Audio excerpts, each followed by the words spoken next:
Hey guys, it's WolfMaiden, and today I've got some exciting projects to share with you. I've got 3 LARP sewing DIYs made from curtains. There's going to be a diagonal sash or a side sash. There's going to be a shoulder cape, and then there's going to be a tabard. I'll have timestamps down below if you want to jump around or just to see what things look like. And I'll also have a few reference videos for some of the harder sewing parts. I'll be going one by one for each project and not jumping around until the entire project is complete. So if you were interested in something specific, I encourage you to go down below and check out the timestamps to see what it takes to make that. And without further ado, here are the projects. So starting with the side sash, these are the things you're going to need. Curtains, thread that matches the curtain color, a sewing machine or sewing needle, sewing pins, a ruler, scissors, and fabric chalk. So step 1 is to drape the curtains onto the person who's going to be wearing the side sash. Make sure that if the length is too long, that you make markings to cut those off, and that you take into account that you'll be cutting the rings off of the curtains as well. First, I had modeled the side sash, and I basically adjusted it until I was happy with the way that it worked, whether I'd have to trim it or not. But I think for Matt, the length and width kind of works out well, and it can kind of be folded on itself and it'll stay when the belt is actually on top of it. I like the idea of the back flowing down, but I think it also can be underneath the belt as well. So you've got a few different kinds of looks there. What makes this the easiest of all 3 of these pieces is that you basically only have to sew the bottom and the sides where you're cutting. The next step is to cut the fabric. Because I thought this was fine just the way it was lengthwise, and I liked the width of it for Matt, I'm keeping most of the length and just cutting the rings off of the curtains. So for step 3, we're going to go ahead and fold the raw edges. And then if you're like me and you don't want those frayed ends to kind of come undone, I folded it a little bit more underneath so it's a little smoother looking. And even though it's the underside of the side sash, I don't want that to be seen when it's billowing in the wind or something like that. And then what you want to do is go ahead and pin it down. You can make markings if you need to be able to sew in a straight line. Use a ruler and use fabric chalk or whatever you've got that won't stain your fabric, and then we'll be ready to begin. So the next step is just to start sewing it down. A friendly reminder to backstitch at the start and end of your stitching, because that will prevent it from unraveling. And this is just an optional step, but you can also iron the edges to make them more crisp. I didn't do that here because this was not fabric that I could iron. And this is the finished side sash.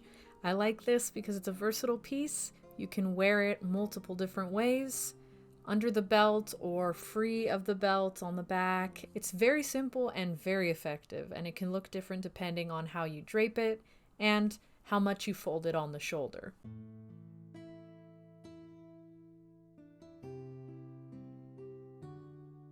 The next project is the shoulder cape, and the things you're going to need for that are curtains, an accent fabric of your choice, double folded bias binding tape, thread that matches the bias binding tape, thread that matches the accent fabric, a sewing machine or sewing needle, sewing pins, some sort of cord to tie your shoulder cape on, scissors, a ruler, and fabric chalk.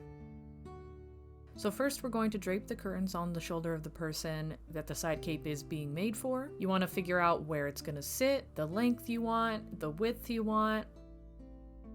Pay special attention to where the fabric falls to, if it's above or below the hand, because you might not want the fabric to be covering your hand, especially if it's a little bit heavier fabric, so it doesn't hinder movement. Go ahead and fold it up and see kind of what feels right, what looks right lengthwise. And once you've done that and you like the result, make sure that you have your fabric chalk and you mark where you would like to cut it. If you're not using bias tape for a trim, you may want to also allow yourself a seam allowance.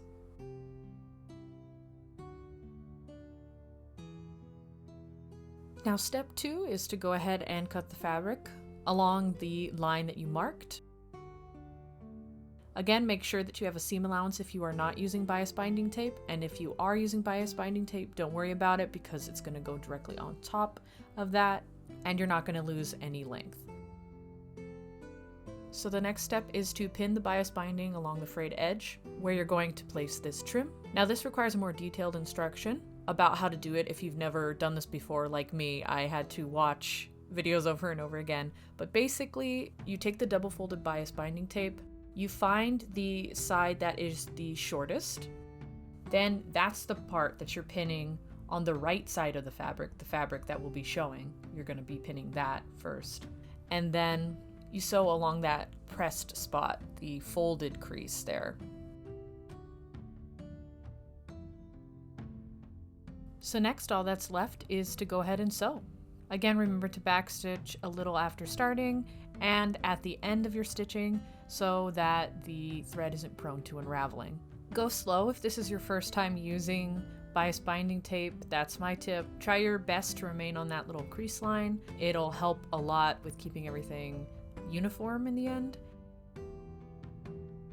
So this next step, we're going to go ahead and fold the bias binding tape over to the other side, and it should be covering the edge now entirely. And you're going to go ahead and sew that down close to the bottom part of the bias binding tape. And if you need more help with applying bias binding tape and sewing it down, I do have a reference video linked down below for you guys to look at. And this is the end result of what the bias binding tape looks like done. So for the next step, you're going to grab your fabric that you're using to cover the rest of the rings on the curtain, and you're going to go ahead and measure and mark where you'd like that to cover and how you'd like to sew that on. I went ahead and measured about 2 times fabric for the curtain, so I was copying sort of how bias binding works, but not really because it fell short on the back. So if you wanted to do something like that, I recommend maybe doing like 3 times or 4 times the fabric that you would need, just so you're sure that it fits on the back, and then you can trim it if you need to. The next step is to just cut out the fabric. Pretty self-explanatory. Cut out the measurements that you made. So the next step is to go ahead and mark where you're going to be sewing. Since this is not actual bias binding tape and it's just fabric that we're going to be folding over the side, you have to be precise where you're going to be sewing, and also watch out for the rings on the curtains. That's especially important. You don't want a needle to break. I was scared to actually sew this at one point because I was not confident in my ability to not hit the rings, but I had measured and marked and I avoided them, thank God. And here is where I basically noticed that I had not cut enough fabric. I decided I wasn't going to go in on that fabric again and cut some more and then waste whatever I had just done, so I went with this. It just means that the back side, the side that won't be seen when you're wearing this, will have less fabric covering it and is really only there to secure the front side of the fabric. So after marking the line that you're going to sew along, go ahead and pin it like you see here. That's the next step. I just pinned it at the top. Gives me a lot of room. I don't have to unpin it either because it's so far to the side that it's not anywhere near the needle. Next, you just sew along the line that you made underneath the rings on the curtain. Be careful about hitting the rings again. This is really important. You don't want to get injured and you don't want to break your machine. Take your time, remembering again to backstitch. Then once you sew that side down, the next thing you're going to do is go ahead and fold over the remaining fabric. Then you want to mark where you're sewing and finally pin it into place.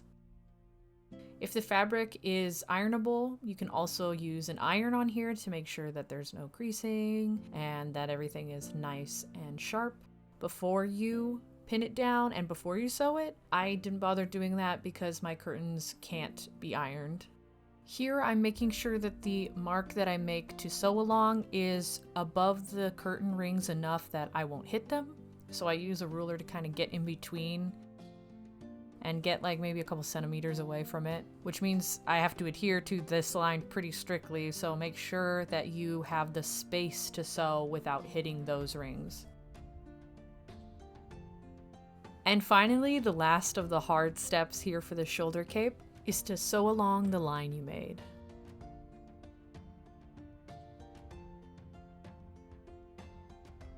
So the next step is to go ahead and tie whatever you're using to keep the shoulder cape onto the rings of the shoulder cape. So go ahead and make sure that the rope is even before you cut it in half. And then the way that I'm doing it is not the only way that you can do it, but I'm just gonna do a simple double knot to keep the shoulder cape on. But any way you're comfortable with attaching your cord will work fine. I'm making sure that the cord goes around the fabric and doesn't scrunch the fabric up. And here's the finished shoulder cape. I think I might want to go back and add a little bit more black trim onto the corners that don't have the fabric covering the rings. And I think I should have made the width a little smaller because I think it's a little too wide, but otherwise I think it turned out pretty great. So on to the next project. It's the tabard. First, the things you're going to need: curtains of your choice, double folded bias binding tape in the color of your choice, thread matching the color of the bias binding tape, thread matching the curtain color, a sewing machine or a sewing needle if you prefer hand sewing, sewing pins, a ruler, scissors, and fabric chalk.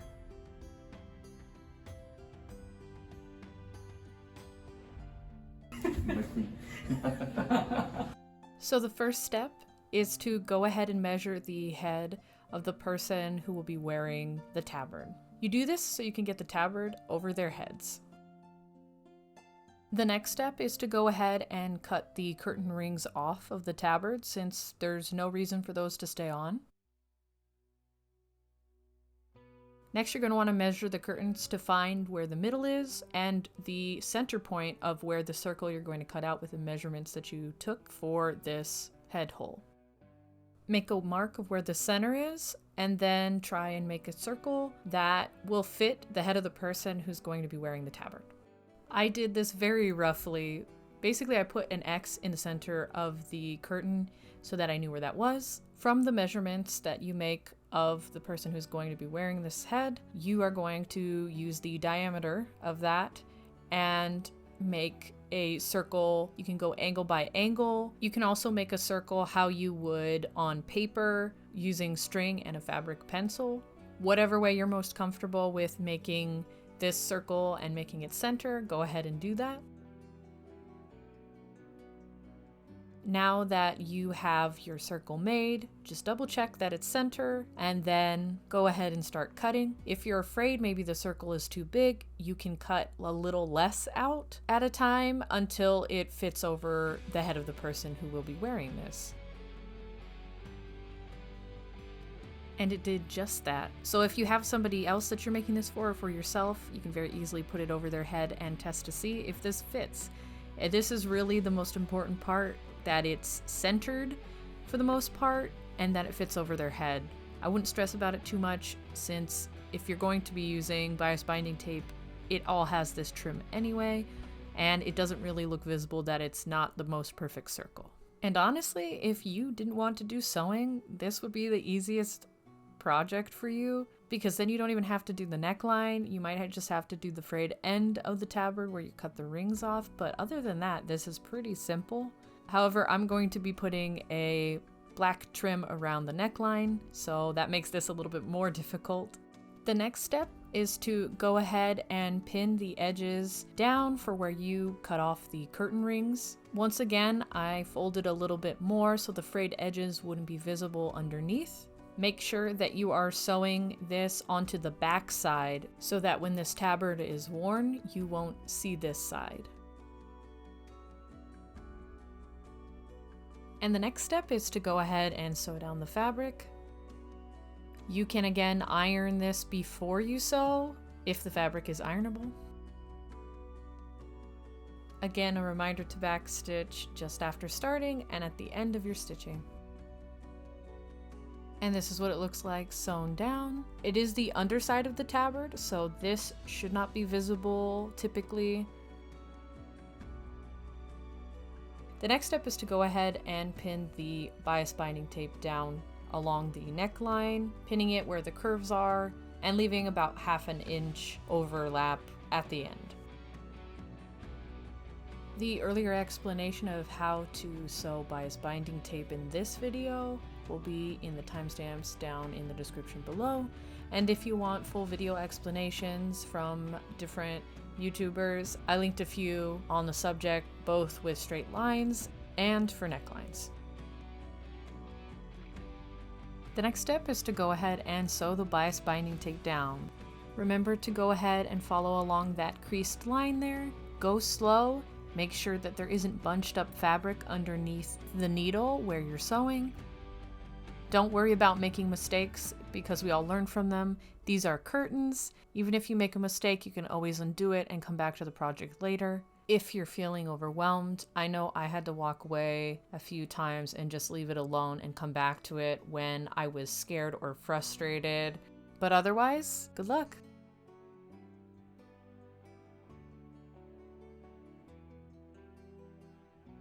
A quick peek of what it looks like sewn down. The next step is to go ahead and fold over the rest of the bias binding onto the other side of the fabric and pin that down in preparation to sew. Now the next step is the final step for the tabard, which is to sew the rest of the bias binding tape around the neckline. This was the most nerve-wracking part for me. I was scared I was going to mess up. So I took a very long time doing this, and I suggest you go slow if this is your first time or you're not very experienced with necklines, because boy was it daunting. And here is the finished tabard. I think it looks really nice. I think this is a really good fabric for a tabard. It looks a little bit luxurious, especially the way that it falls on the back where the arms are. And of the three, this is probably my favorite. And that was everything. I hope you guys enjoyed. Making this video took longer than I expected, so it was out a little bit late. For that, I apologize. Here's a little bit of a sneak peek for what is coming in the next video. It is the shawl I'm wearing, and I can't wait to share that with you guys. As always, I hope you guys enjoyed. Thank you for watching, and I hope to see you in the next video. Take care.